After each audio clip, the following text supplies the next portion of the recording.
The dirt-streaked orc woman standing at his gate looked like she'd been running for days, and when Ivor Montgomery called out a friendly greeting, she jerked so hard she nearly fell over the fence post she'd been leaning against. "Easy there," Ivor said, raising his hands to show he meant no harm. The sun was just cresting the eastern hills, painting his modest farmstead in shades of gold and amber. He'd been up since before dawn tending to the animals, and the last thing he'd expected was to find someone, especially an orc, lingering outside his property line. "You all right?" The woman straightened slowly, her green skin dusty and her dark hair matted with bits of leaves and twigs. She wore what might have once been decent traveling clothes, but they were torn and stained now. Her small tusks caught the morning light as she opened her mouth, then closed it again, clearly weighing whether to speak or run. Ivor could see the exhaustion in every line of her body. "I'm not going to hurt you," he said more gently.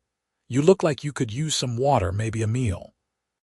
She studied him with dark eyes that held a wariness so deep it made his chest ache.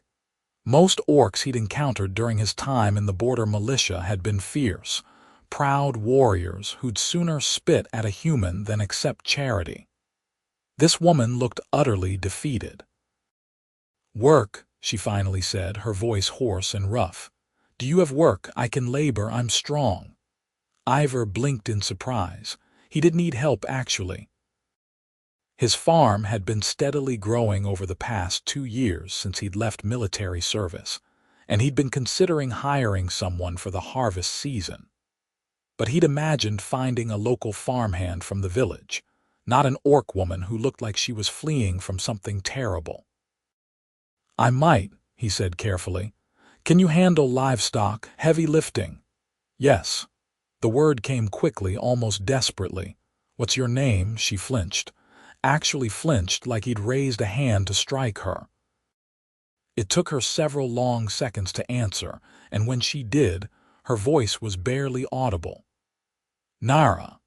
Something about the way she said it, or rather, the way she'd reacted before saying it, made Ivor's instincts prickle.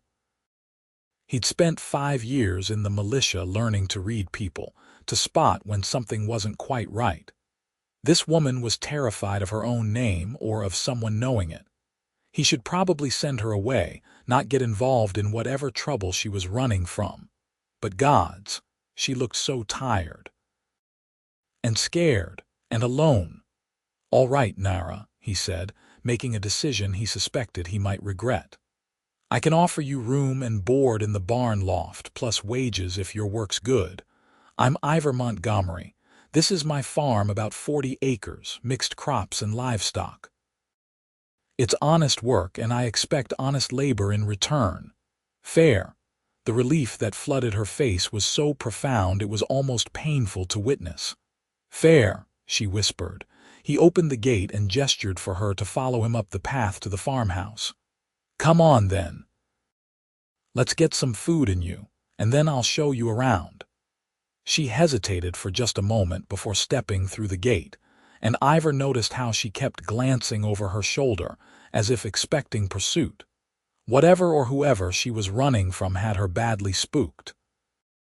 The farmhouse was simple but well maintained, with 2 rooms downstairs and a sleeping loft above. Ivor gestured for Nara to sit at the wooden table while he stirred up the fire in the hearth and pulled out bread, cheese, and some dried meat. He poured water from the pitcher and set it all in front of her. "Eat," he said. "Take your time." She didn't take her time. She ate like someone who hadn't seen food in days, trying and failing to maintain some dignity while she devoured everything he'd put out. Ivor quietly cut more bread and brought out a jar of preserves, saying nothing about her obvious hunger. When she finally slowed down, he topped up her water cup.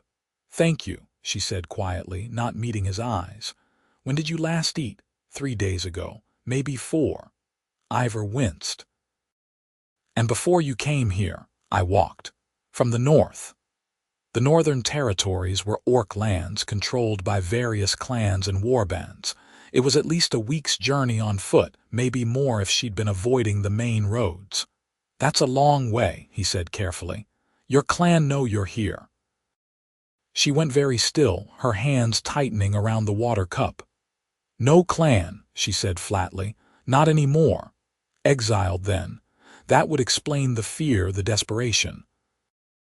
Orcs without clans were vulnerable in ways most humans couldn't understand, cut off from their people, their protection, their entire social structure. No wonder she was willing to work for a human. "I won't pry," Ivor said, though his curiosity was certainly piqued.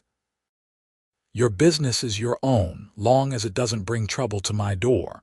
But I need to know, is anyone hunting you? Anyone likely to come looking?" She was quiet for a long moment, her jaw working like she was chewing over how much to say. "Maybe," she finally admitted. "But they won't think to look for me here, working for a human." The way she said it made it clear how unthinkable that was in her culture. "All right," Ivor said, deciding to trust his gut on this. "Here's the arrangement. You work dawn to dusk, same as me. I've got wheat and barley to harvest starting next week, plus daily chores, feeding animals, mending fences, whatever needs doing. You stay in the barn loft. I'll provide 3 meals a day and pay you a fair wage. You work hard, you'll earn it. If trouble does come looking, you tell me straight away." "Understood, understood," she said, and there was something like hope beginning to kindle in her eyes. He showed her to the barn after that, helping her climb the ladder to the loft where he'd stored hay and old blankets. It wasn't fancy, but it was dry and relatively warm. Nara looked at the space like he'd offered her a palace. "I'll bring you some proper bedding tonight," Ivor said. "And some clean clothes if I can find anything that'll fit. You should rest today, get your strength back. Real work starts tomorrow." She nodded, and he thought she might have whispered another thank you, but he was already climbing back down the ladder, giving her privacy. Over the next few days, Ivor learned that Nara hadn't been exaggerating about her strength. She could lift bales of hay he had to drag, could work a fence post into hard ground with steady, powerful strikes, and never complained about the long hours or difficult tasks. She was quiet, almost eerily so, speaking only when spoken to and keeping her distance from him whenever possible. But he also learned she flinched at sudden noises, that she tensed whenever he moved too quickly, and that she watched the road with anxious eyes whenever she thought he wasn't looking. Whatever had happened to her, whatever had driven her from her clan, had left deep marks. The first time he heard her voice beyond single-word responses was nearly a week into her employment. They were in the barn, and one of his cows, a temperamental old girl named Buttercup, had gotten herself tangled in some loose rope and was bellowing her displeasure. "Easy," Nara murmured, approaching the agitated cow with slow, steady movements. "Easy now. You're all right." Her voice was surprisingly gentle, almost musical. She untangled the rope with patient hands, all while making soft sounds that gradually calmed Buttercup down. When the cow was free, Nara stroked her flank. "There. See? Nothing to fear." Ivor, watching from the doorway, felt something shift in his chest. This was the first time he'd seen Nara look even remotely at ease, the first time the constant tension had left her shoulders. "You're good with animals," he observed. She startled she'd forgotten he was there. The tension snapped back into her frame. "My clan raised cattle," she said shortly. "Before. Must be hard being away from that life." She didn't answer, just moved past him to grab a pitchfork and start mucking out stalls. Conversation over. But it was a start. The harvest began in earnest as summer reached its peak. Ivor and Nara worked side by side in the fields from sunup to sundown, cutting wheat and barley, binding sheaves, hauling loads to the barn. It was brutal, exhausting work, but Nara never flagged. If anything, She seemed to throw herself into the labor with an intensity that bordered on desperation, as if staying busy kept darker thoughts at bay. They fell into a rhythm, a partnership of sorts. Ivor would start a task, and Nara would fall in beside him, anticipating what needed to be done without being told. She was clever and observant, and he found himself appreciating her company even though she rarely spoke. One evening, as they sat on the porch steps sharing a supper of bread and stew, Ivor decided to try drawing her out a bit. "How old are you, Nara?" She looked at him warily. 20 summers. Why? Just curious. I'm 27 myself. Been on this farm for 2 years, but I was in the border militia before that. He saw her tense. You fought orcs? Yeah, he admitted. I did. Saw a lot of violence, lot of bloodshed. From both sides, he added, wanting her to understand he wasn't proud of it. That's part of why I left. Got tired of the fighting, the hatred. Wanted to build something instead of destroying things. She was quiet for a long time, staring at her bowl. Did you kill any of my people? The question was soft but sharp as a blade. Ivor considered lying, but he'd promised himself when he left the militia that he'd stop hiding from what he'd done. Yes, he said. I did, in battle, in self-defense, but yes. I see. Her voice was carefully neutral. Does that bother you? Me having hired you, I mean. She laughed, but it was a bitter sound without humor. Everything bothers me lately, but you've treated me better than my own people did at the end, so I suppose I have no room to judge. That hung in the air between them, a confession neither of them quite knew what to do with. Finally, Ivor said, "For what it's worth, I'm sorry, for whatever happened to you." "Don't be sorry," she said, standing abruptly. "I brought it on myself." She went inside before he could respond, leaving him alone with the crickets and the gathering darkness.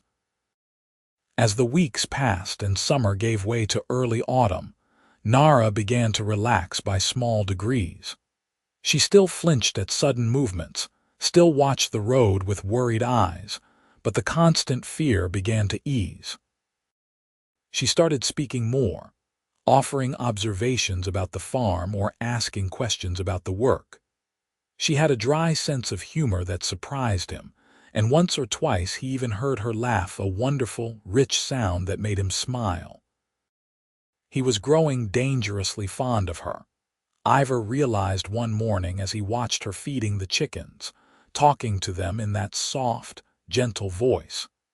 It wasn't just attraction, though he couldn't deny she was beautiful in a way that had nothing to do with conventional human standards. It was the way she approached everything with such fierce determination, the kindness she showed to the animals, the quiet strength she carried despite obvious pain. This was a problem. She was his employee, an orc, and clearly running from something.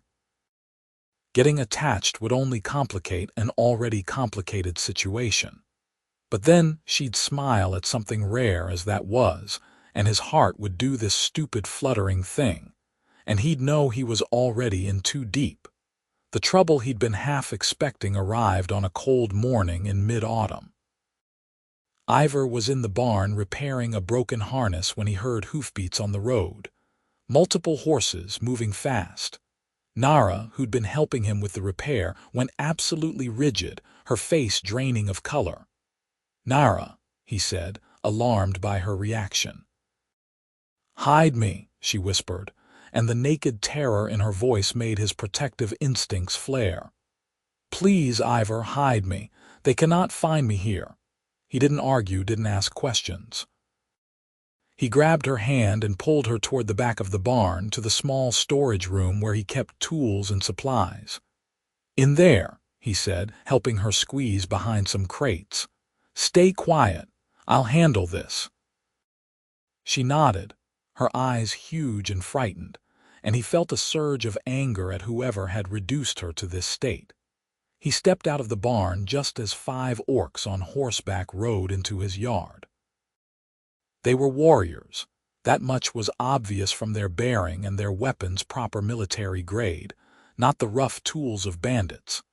The one in front was a massive male with graying hair and scars marking his arms and face. He sat his horse like a king surveying his domain. "Human," the orc said, his voice deep and commanding. "I am Warchief Crag of the Northern Clans. I seek someone. A young female, green-skinned, about 20 summers. She may have passed this way." Ivor's mind raced. Warchief, Northern Clans. And Nara had said she'd come from the north, that she had no clan anymore. What in all the hells had she gotten herself into? "Can't say I've seen anyone matching that description," Ivor said, keeping his voice level and his posture relaxed. "I'm just a farmer. Don't get many visitors out here."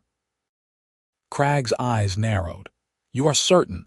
It is very important that we find her. She is valuable to us." "Valuable how?" "That is clan business," Crag said sharply. "If you see her, you will send word to the Northern Clans immediately. There is a reward for information leading to her return." "I'll keep that in mind," Ivor said noncommittally. The Warchief stared at him for a long moment, and Ivor had the uncomfortable feeling he was being evaluated, measured. Then Crag nodded curtly and wheeled his horse around. "We will be searching this area. If she is here, we will find her." They rode off, and Ivor waited until they were out of sight before returning to the barn. Nara was exactly where he'd left her, curled up small behind the crates, shaking. "They're gone," he said gently. "You can come out." She emerged slowly, and when she looked at him, her eyes were wet. "Thank you," she whispered. "You didn't have to lie for me." "Nara, who was that? The Warchief called you valuable." She wrapped her arms around herself. "I need to leave," she said. "I'll pack my things. I've put you in danger just by being here." "Wait," Ivor said, catching her arm. "Just wait." "Talk to me. What's going on?" She pulled away from his touch but didn't run. For a long moment she just stood there, trembling, and then the words came tumbling out in a rush. "That was my father, Warchief Crag. I'm his daughter, his only child. He wants me back because I refused the marriage he arranged, refused to be traded off like cattle to secure an alliance with another clan. So I ran. I've been running for months." Ivor felt like the ground had shifted beneath his feet. "You're the Warchief's daughter," he said slowly. "And you've been working on my farm, mucking out stalls and hauling hay." "Yes," she said, meeting his eyes with a hint of defiance now. "I'd rather shovel manure for a kind human than be some warlord's prize. Does that disgust you?" "Disgust me? No. I'm just Nara. Your father is one of the most powerful orcs in the region. If he finds out I've been harboring you, I know," she said miserably. "That's why I have to go. I won't let him hurt you for my sake." "Where will you go?" "I don't know. South maybe, farther from clan lands." Ivor thought about her traveling alone again, hungry and scared and vulnerable. He thought about her flinching at her own name, about the way she'd gradually begun to smile, to relax, to seem almost happy here. He thought about how empty the farm would feel without her. "Stay," he heard himself say. "What? Stay," he repeated, more firmly this time. "Your father, look, didn't find you. He'll move on, search elsewhere. And even if he comes back, I'll say the same thing I said today. I haven't seen you. You can stay in the barn, keep working. We'll be careful." "Why would you risk that?" she asked, searching his face. "Why would you risk your safety for an orc you barely know?" "Because I care about you," he thought but didn't say. "Because in the past 2 months you've become important to me in ways I'm only beginning to understand. Because everyone deserves the right to choose their own path," he said instead. "And because you're a good worker and I need the help for the winter preparations." He tried for a light tone. "Can't have you running off before you've finished repairing that harness." She laughed, a slightly watery sound, and swiped at her eyes. "You're either very brave or very stupid, Ivor Montgomery." "Probably a bit of both," he admitted. "So you'll stay." "I'll stay," she said quietly. "For now, at least. Until it's safe to move on."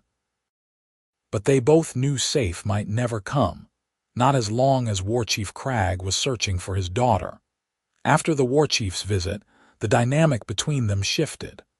Nara seemed to feel she owed Ivor something for his protection, though he'd told her repeatedly she didn't. She worked even harder, took on extra tasks, tried to make herself as useful as possible. But more than that, she opened up. Started sharing stories about her childhood, about growing up as the clan leader's daughter, trained in combat and strategy, but always feeling like she was being prepared to be given away rather than to lead herself. "My father loves me in his way," she told Ivor one evening as they sat by the fire in his house. She'd started joining him for supper inside rather than taking her meals alone in the barn. "But to him, love means control, means deciding what's best for me without asking what I want.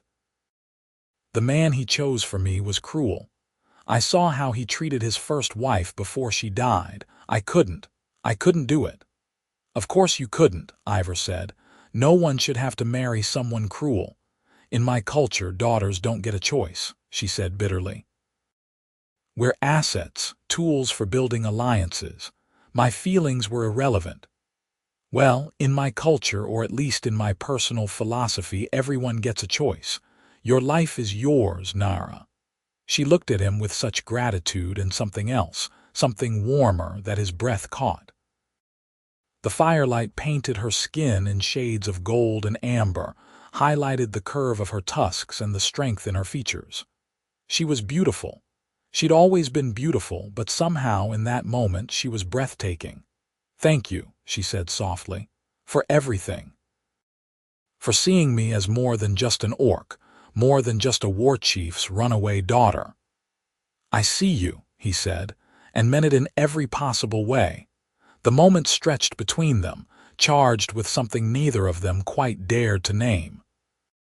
Then a log popped in the fireplace and they both jumped, the spell broken. Nara stood quickly, murmuring about needing rest, and fled to the barn. Ivor sat alone by the fire for a long time after that, trying to get his racing heart under control. The first snow came in late autumn, earlier than usual, and with it came challenges.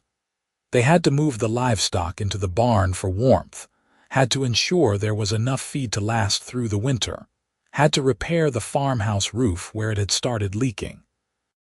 They worked together seamlessly now, anticipating each other's movements, communicating with looks as much as words. And through it all, the tension between them built. Ivor found himself acutely aware of Nara's presence, the sound of her voice, the way she moved, the rare moments when she'd brush past him and he'd feel the warmth of her skin. He caught her watching him sometimes with an expression he couldn't quite read, something between longing and fear. He knew he was falling in love with her, had probably been falling for weeks now if he was honest with himself. But love between humans and orcs was forbidden, taboo on both sides. Even if she felt the same way, and he had no idea if she did, acting on it would put them both at risk.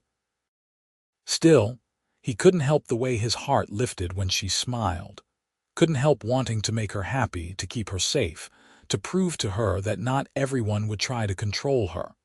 The breaking point came on a bitter night in early winter. Ivor woke to the sound of someone crying. The wind was howling outside, and at first he thought he'd imagined it.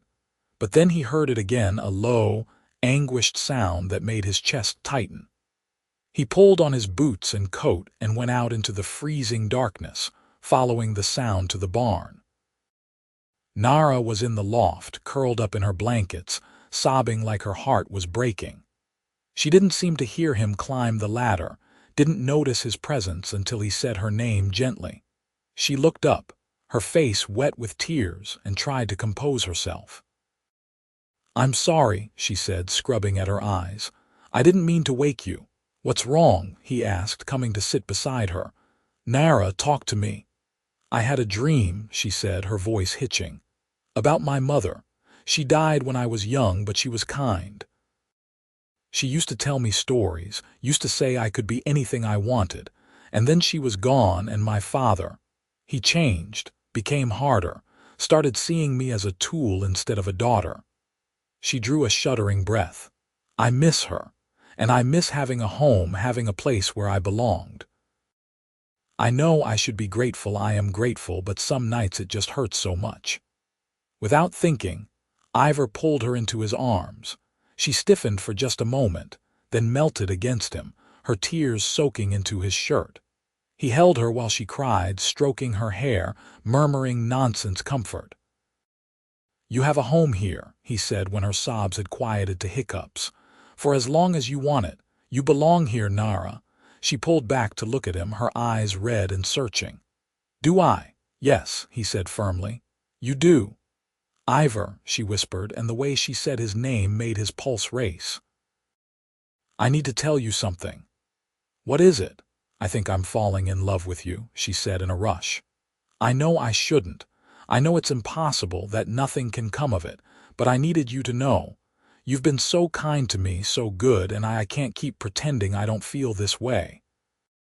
His heart was thundering in his chest. "Nara, you don't have to say anything," she continued quickly. "I understand if you don't feel the same way, if the idea disgusts you." "It doesn't disgust me," he interrupted. "Gods, Nara, how could it? I've been falling for you since the day you showed up at my gate. I tried not to, tried to tell myself it was impossible, but he didn't get to finish the sentence because she kissed him. It was clumsy and desperate and perfect." Her tusks pressed against his lips in a way that was strange and wonderful, and she tasted like salt from her tears and something uniquely her.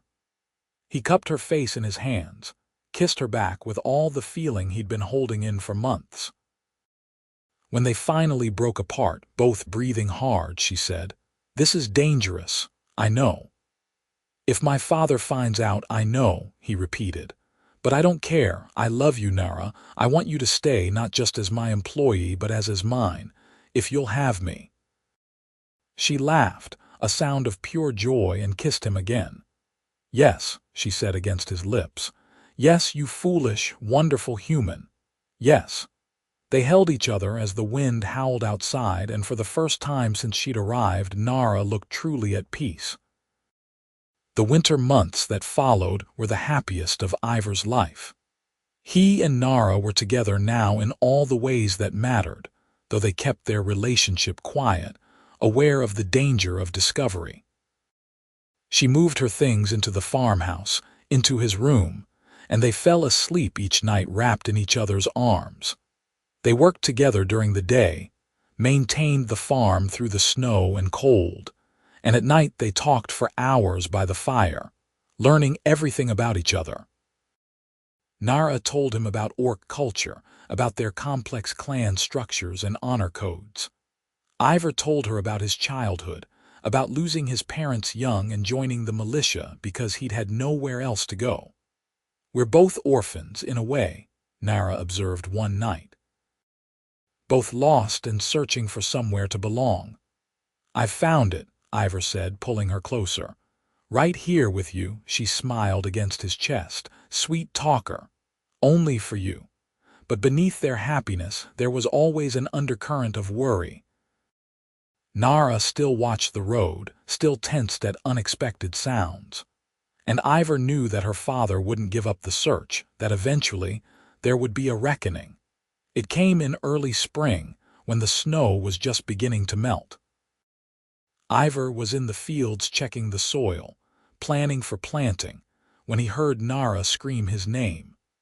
He ran back to the farmhouse to find it surrounded by orc warriors, at least a dozen of them, all armed, and at their head was Warchief Crag. Nara was in the yard, standing between Ivor's home and her father's warriors, her chin raised defiantly despite the fear in her eyes. "Father," she said coldly. "Daughter," Crag replied. "You have led us on quite the chase, but it is over now. You will return with me." "I won't," Nara said. "I told you I won't marry Grothak. I don't care about your alliance. I choose my own path." "You choose disgrace," Crag gestured at the farmhouse, at Ivor approaching slowly from the field. You choose to live with a human, to work his farm like a common servant.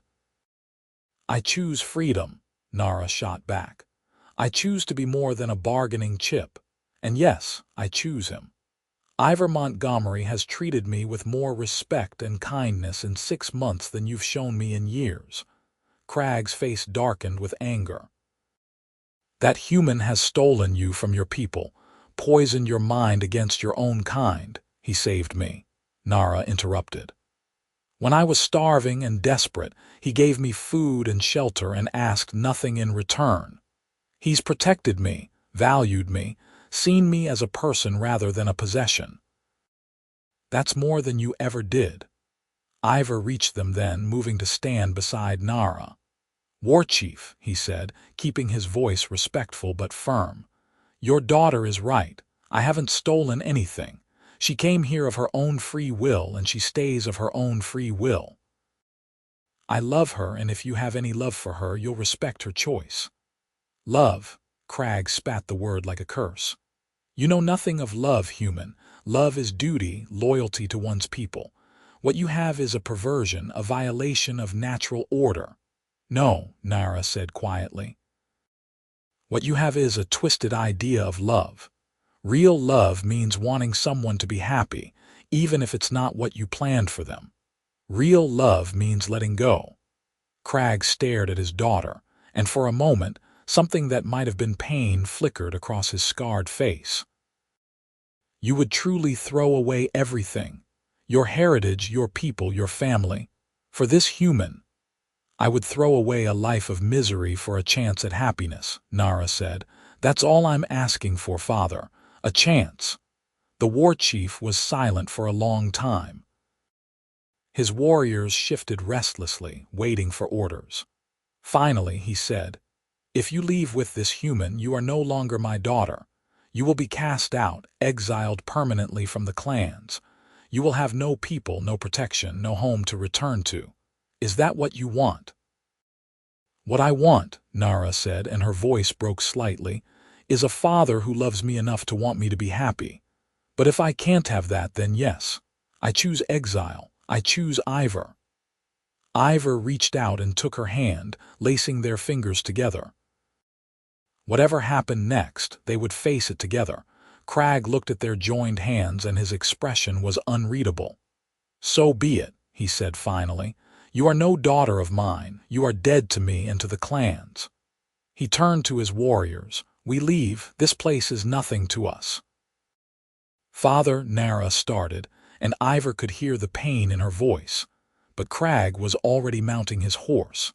He looked at her one last time, and Ivor thought he saw regret in the old warrior's eyes, but it was gone too quickly to be certain.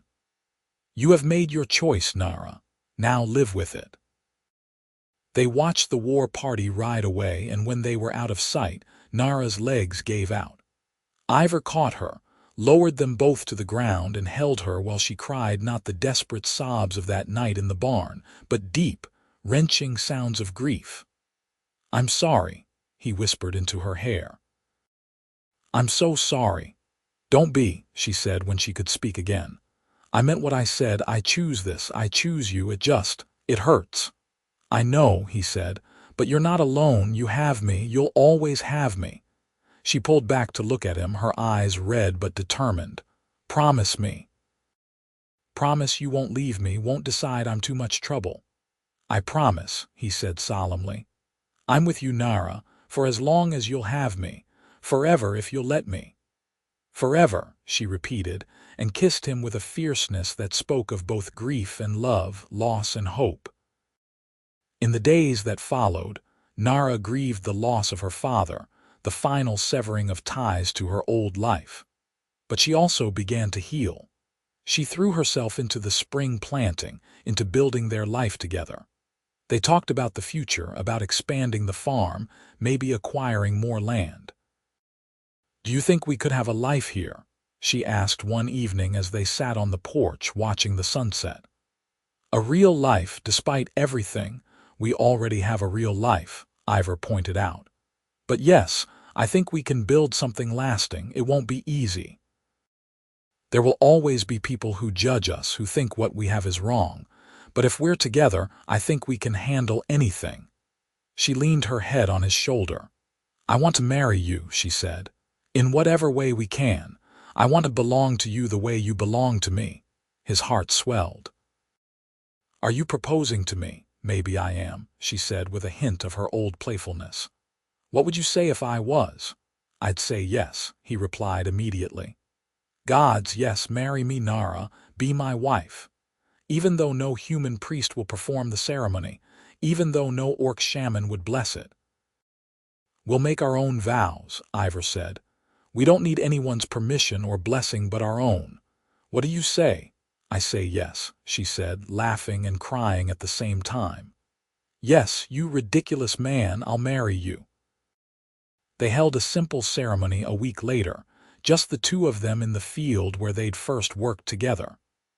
They spoke vows they'd written themselves, promising love and loyalty, partnership and respect. There were no witnesses except the sky and the land, no rings except simple bands Ivor had hammered from old iron. But when they kissed to seal their union, Nara felt more married than any formal ceremony could have made her. Hello, husband, she said, grinning. Hello, wife, he replied, and swept her into his arms. As spring gave way to summer and they worked their first full planting season as a married couple, they found a rhythm that felt like coming home. They worked hard during the day, fell into bed exhausted at night, and built their life one day at a time. The village began to accept them gradually. Oh, there were still those who stared or whispered, who disapproved of a human and an orc together. But there were also those who came to respect Nara's strength and work ethic, who appreciated Ivor's steady kindness. They made a few tentative friends, a baker who sold them bread, a blacksmith who admired Nara's knowledge of metalwork, a widow farmer who sometimes joined them for supper. We're building a community, Ivor observed one day as they walked back from the village market. Slowly, but we're doing it. It's strange, Nara said. I spent my whole life surrounded by people, by clan and kin, but I felt alone. Now I have only you and a handful of acquaintances, but I feel like I belong. That's the difference between being claimed and being chosen, Ivor said. You chose this life. It's yours in a way your old life never was. She squeezed his hand. I choose you every day. And I choose you, he replied. Their first real test came that summer when a drought hit the region. The crops began to suffer, and Ivor watched helplessly as his wheat and barley withered in the fields despite their efforts to water everything manually. They were facing a significant loss, possibly enough to threaten their ability to survive the coming winter. Nara, seeing his distress, said, I have an idea, but you might not like it. What is it? There's a river about 3 miles north, on what used to be the border of my father's territory. If we could divert some of that water here, it might save the crops. But it would mean going onto clan lands, doing work they might see as theft or trespass. Ivor considered. Could we ask permission from my father? No, he made it clear I'm dead to him. But there are other clans in the region, and not all of them supported his treatment of me. I might be able to negotiate. It was risky, but they were desperate. Together, they made the journey north into the borderlands between human and orc territory. Nara led them to a settlement she knew, where a chieftain named Rotka held sway. Rotka remembered Nara, though he was clearly shocked to see her traveling with a human. But he listened to their proposal. They wanted to build a small aqueduct from the river, just enough to water their farm. In exchange, they would provide the settlement with a portion of their harvest. You have changed, daughter of Crag, Rotka said, studying Nara. You stand different now, taller perhaps despite your shame. It's not shame, Nara said firmly. It's freedom, and I'm offering you a fair trade. Do you accept? Rotka glanced at Ivor, then back to Nara. Finally, he nodded. I accept, you may build your aqueduct, but know that not all clans will be so understanding. You have enemies still, both of you. We know, Ivor said, but we're willing to face them together. They spent the next 3 weeks building the aqueduct with help from a few of the younger orcs in Rotka's settlement, who were curious about the unusual couple.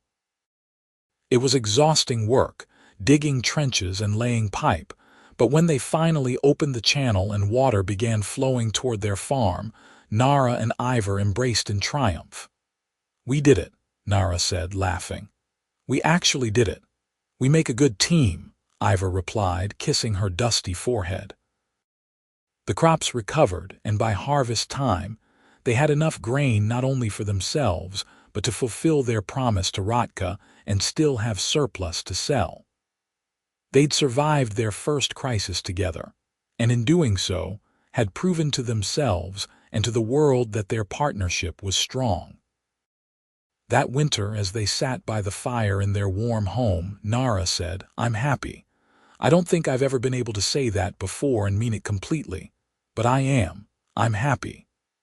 Ivor pulled her close. So am I, you know what? I used to think I'd left the militia to build something. I thought I meant the farm, but I was really building this us. A life worth living. A life worth choosing, Nara agreed. As the years passed, their story became something of a legend in the region. The human farmer and his orc wife, who defied convention and built a successful farm on the border between two worlds. They faced challenges: more droughts, harsh winters, occasional trouble from those who disapproved of their union. But they faced everything together, and their love only deepened. They added to their land, eventually acquiring another 20 acres. They took in travelers sometimes, particularly young orcs who'd been cast out from their clans for various reasons. Nara became something of an advocate for those caught between worlds, and Ivor supported her fully. 5 years after their handfasting, on a warm spring evening they stood on their porch and looked out over the fields they'd built together. "Do you ever regret it?"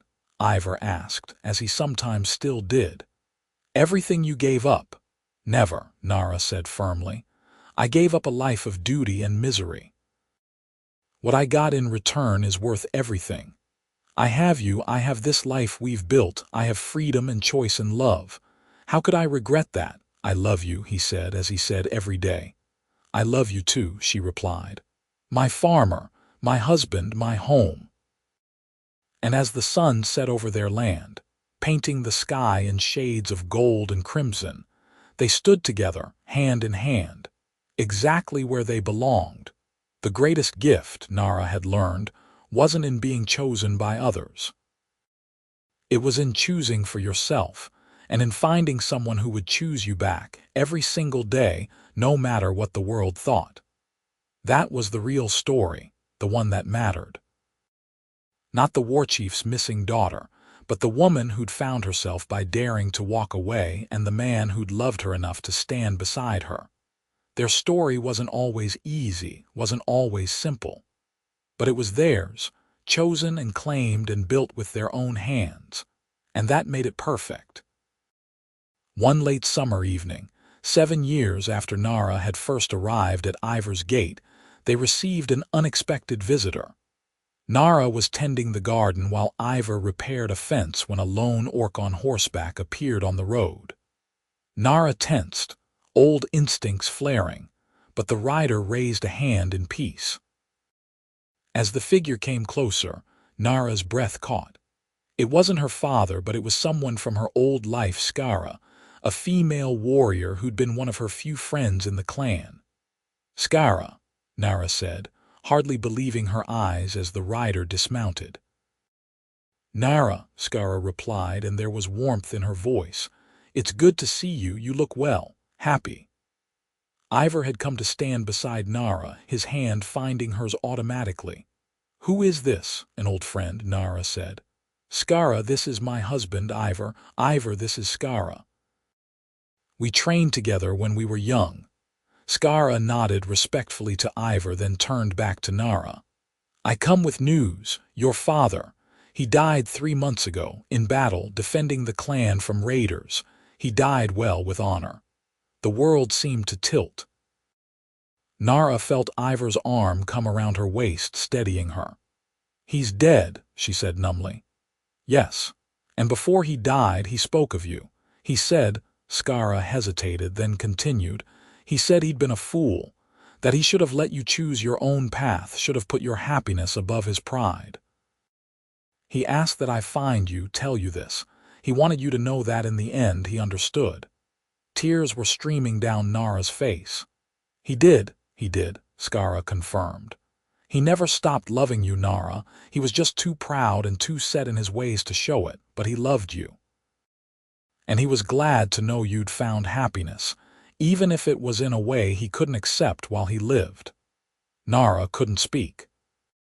She turned into Ivor's chest and wept for the father she'd lost, for the reconciliation that had come too late, for the love that had existed beneath all the hurt and anger. Skara waited patiently, and when Nara had composed herself enough, she said, "There's more. The new Warchief, your father's successor, has decreed that your exile is lifted. You are welcome to return to the clans if you wish. No one will force you into marriage or try to control you. You have your freedom and your family name restored." Nara looked at Skara in shock. "I can return." "If you want to," Skara said, "but from what I can see, you've already found your home." Nara glanced at Ivor, at the farm behind him, at the life they'd built together. "You're right," she said. "I have. This is my home. These are my people." She gestured to include Ivor and the land. "But thank you for the message. It means more than you know," Skara smiled. "I thought that would be your answer, but the invitation stands should you ever change your mind. And perhaps sometimes I could visit. I would like to see how you live, you and your human.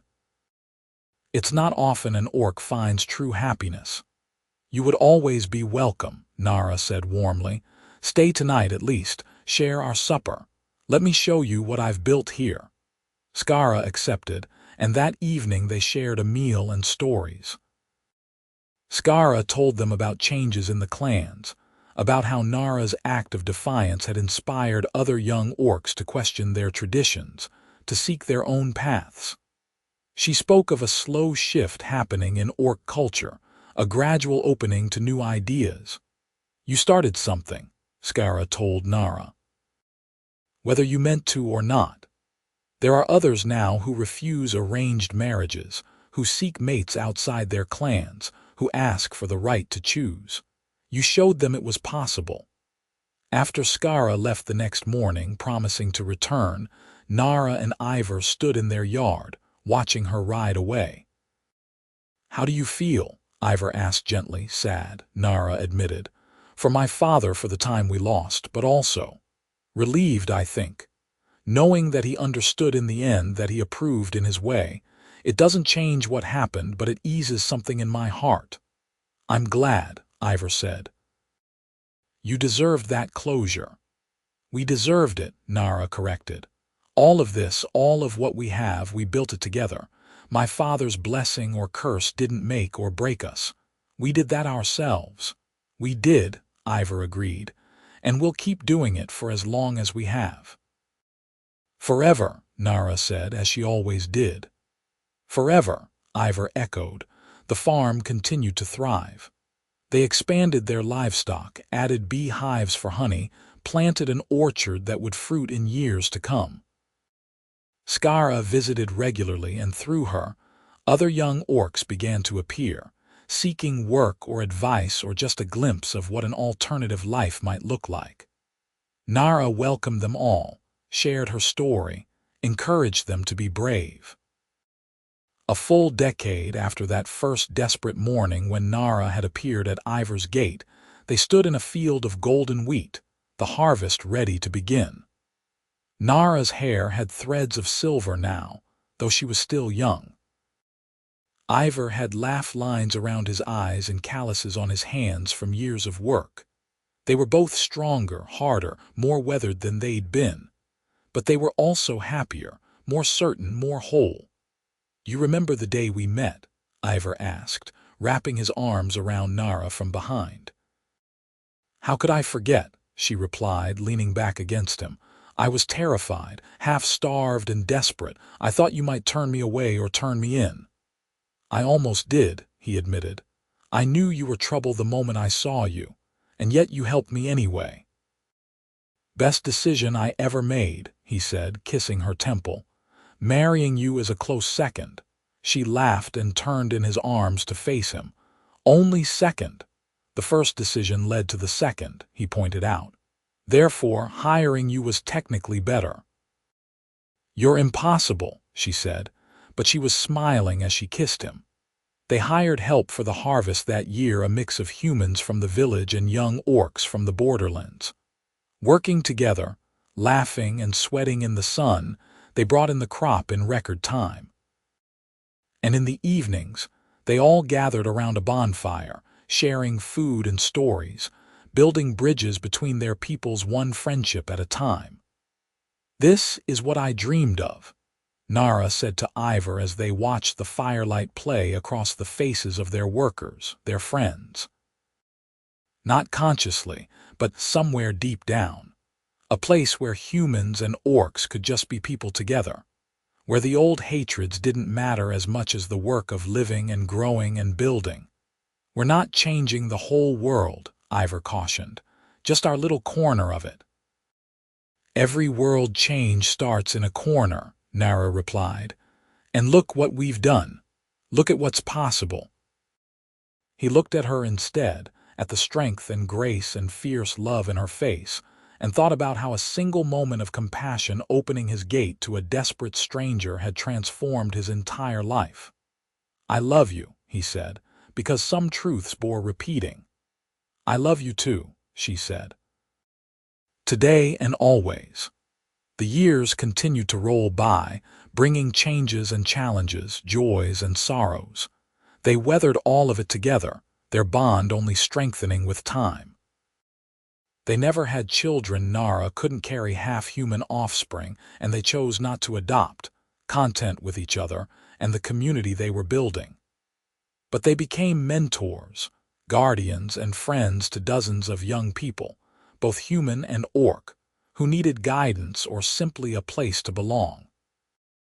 On their 20th anniversary of that first meeting, they stood once more at the gate where it had all begun. The farm had expanded to nearly 100 acres now. The original farmhouse had been added onto, and there were additional buildings for workers and visitors. The orchard was mature, the fields lush. Everything they'd dreamed of building had been built and more. 20 years, Ivor marveled. Sometimes it feels like yesterday, sometimes it feels like forever. "It's been a good forever," Nara said, threading her fingers through his. His hair was gray now, and her skin showed the lines of age and weather. But when she looked at him, she still saw the kind man who'd offered her water and shelter when she'd had nothing. "The best," Ivor agreed. "You know, I was just a lonely farmer before you came. I had land and a house, but I didn't have a home. You gave me that. You gave me everything." "We gave each other everything," Nara corrected. "That's how love works when it's real. It's not one person saving another. It's two people choosing to build something together." "Wise words," Ivor said, smiling. "I've had a good teacher," she replied, leaning her head on his shoulder. They stood there as the sun set, painting the world in shades of gold and rose, and thought about all the choices that had led them to this moment. Nara choosing to run, to seek freedom over duty. Ivor choosing to help a stranger despite the risk. Both of them choosing love over fear again and again, in 1,000 small ways that added up to a lifetime. It hadn't been an easy road. There had been pain and loss, sacrifice and struggle. But standing there together, looking out over the life they'd built with their own hands and hearts, they both knew they wouldn't change a single thing. This was their story. Not the one the world had tried to write for them, not the dutiful daughter or the lonely farmer. But the one they'd written themselves, word by word, choice by choice, day by day. A story of love that crossed boundaries and defied expectations, of courage in the face of tradition, of two hearts finding home in each other. And as the last light faded from the sky and the first stars began to appear, Ivor and Nara turned away from the gate and walked back to their house, hand in hand, ready for whatever tomorrow would bring, together, as they'd always been. Together, as they would always be. The quiet orc farmhand who'd once flinched at her own name now walked with her head high, secure in the knowledge of who she was and who she'd chosen to become.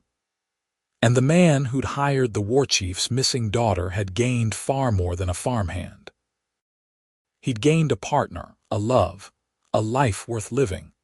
Their story had no grand finale, no dramatic last chapter, because life isn't a tale that ends. It's a journey that continues day by day, moment by moment, choice by choice. And as long as they had each other, every day was another page in the story they were writing together. A story of hope, of change, of love triumphant over every obstacle the world could place in its path. And that, in the end, was more than enough. It was everything.